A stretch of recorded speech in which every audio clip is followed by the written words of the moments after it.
ไม่สนใจเลยตอนกินนี่ตัวให้ตัวมันเลย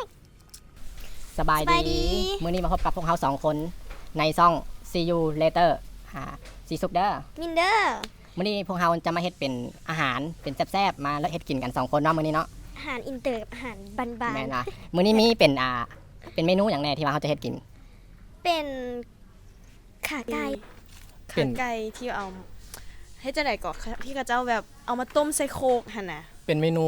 ไก่เขาจะเอิ้นไก่โคกว่ะเขาจะเอิ้นอีกเมนู ไก่ หยัง โคกไก่ต้มโค เอก อ อหย่างก็อันคนลาวเขามากินนะ แม่นอีหยังล่ะตำบักแตงว่ะ แต่มักหุ่งเลย นี่เลย ดีเลย ต่อไปแม่นเฮามาเริ่มเฮ็ดกันเลยบ่ ไปเฮ็ดกันเลยไป มาเบิ่งวิธีการเฮ็ดในไก่อบโคกเนาะว่าเฮ็ดกันจังได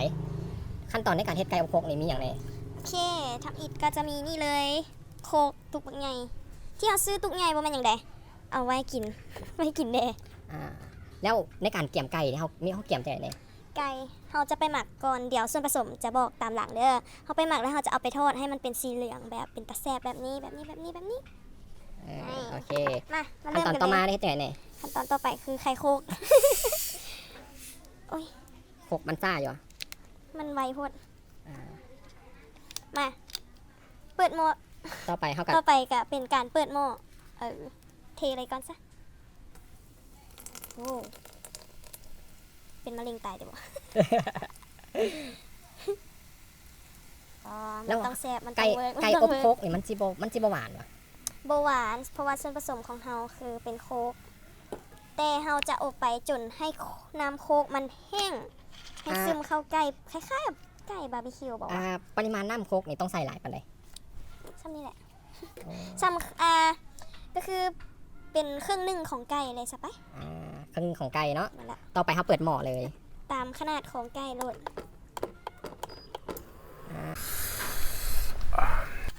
แล้วเรียบร้อยเป็นตาแซ่บแบบเป็นยังไง หิวแล้วนี่นะหิวแล้วนี่นะ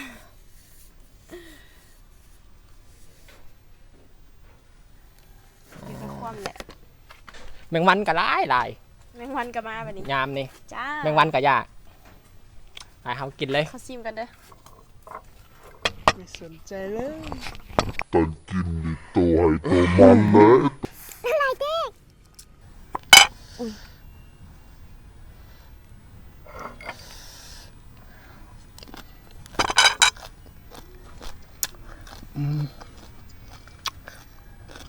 เฮ้ย กลัวละคิดว่าแซ่บ ครับชื่อเด็ดเอายืนมันนี่ เดี๋ยวมิดเด้อเดี๋ยวจะฟังไก่กรอบถุยว้าวเสียงไก่กรอบเลยนี่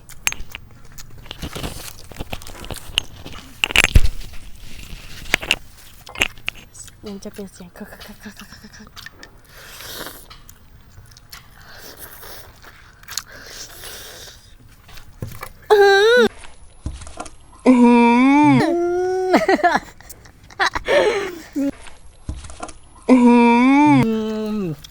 ถ้าแจมันเฮียเนี่ย บุกเลย ปิ่งจอยักษ์อย่างเขาเนาะ บุ้มไม่เพื่อเห็นยังเขาหรอก บอไม่พยาดกันแล้วตื่นมันตกลงแหงดิ มันแลนบ่ทันดิ มันกำลังเล่นหนีกินนะพอดีเอาขึ้นมา แซ่บ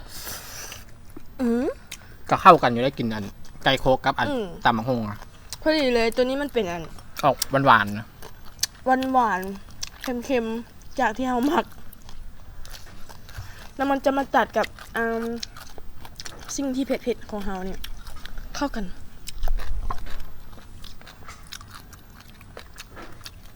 อันนี้คืออันเด็กก่อน อันนี้อ่ะมะกระถินอ่อน คันมันแก่ดิเดี๋ยวลากเอามันปะ คาเดลากอยู่มันแก่แล้วได้อุ้มมันพร้อม มันน่าจะลินเลยเต็มคำลุยบะแมน ฟังเสียง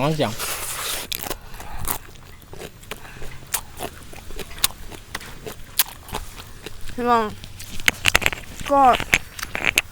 เพราะหมักหุ่งเขากรอบ เหลือเด้อกระดูกก็ไม่ต้องเหลือ สีเหลืองจะแบบมันแซ่บดี มันก็ไม่ได้มีความหวานหลายเนาะ นั่นแหละ คล้ายๆแบบไก่บาร์บีคิวเลย ทำอิทตอนที่กินนะคิดว่าแบบมันจะหวานๆออกเลี่ยนๆนะเพราะไก่มันก็เป็นแบบออกขาวๆอยู่แล้วนี่ที่มันจะบวกเข้ากันกับโคกนะตามอิทนะ ที่จริงนะเอามาเผ็ดใส่ เอาเผ็ดใจมึง สำหรับเขาเลย ยังเด็ดก็เห็นมั้เอาเผ็ดใจ มันจะมีรสชาติเผ็ดๆหน่อยนึงแต่อันนี้มันเป็นเด็กน้อยให้กินได้ให้เด็กน้อยกินได้ ลูกน้อยกินได้ผู้ใหญ่ก็กินดีมั้ อืม น้องเผ็ดกินแล้วรสชาติคือไก่บาร์บีคิวเลยตัวนี้ แท้คือ เบิ่งนี่ไก่ตอนหมักไงตอนหมักไงเลยเบิ่งตอน น้ำมันไปใส่ไปปะมันอยู่ข้างล่าง เตียง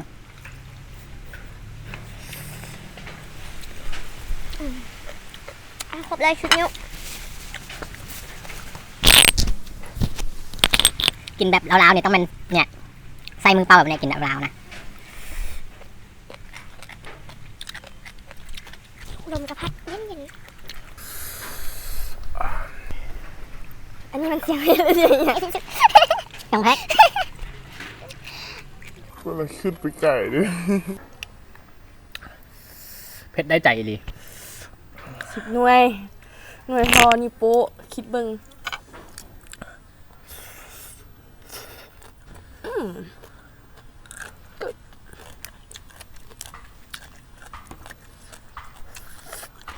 แล้วจะเป็นโอ้ my god อ่ะเครื่องนึงจ้ะนี่ขอเหอะไม่สนใจเลยมีแต่คนกินเผ็ดไม่ได้เลือกเอาเผ็ดใส่หลาย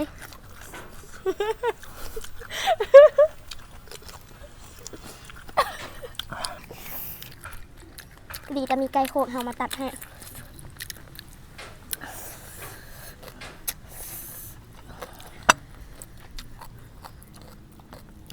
เอาไก่มากินกับอันตำฮงเลยนี่แซ่บเลยนะ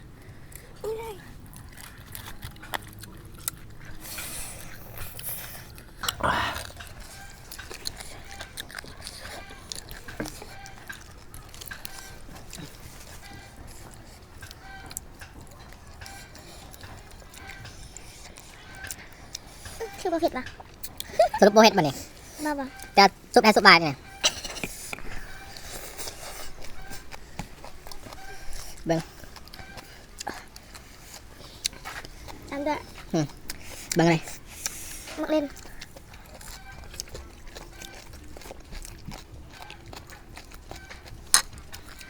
เขามีอันนี้กับนึงนี่ขอเช็ด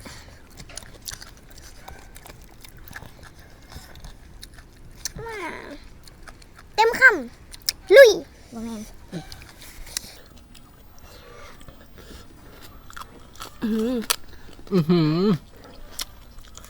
ก็อยู่ข้าง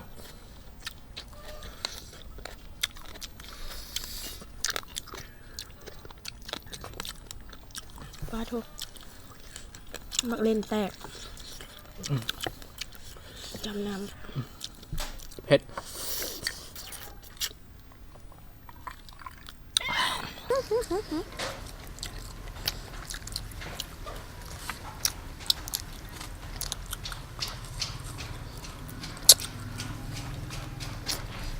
เห็นมันนี่อิ่มฮอดมื้ออื่นเด้อ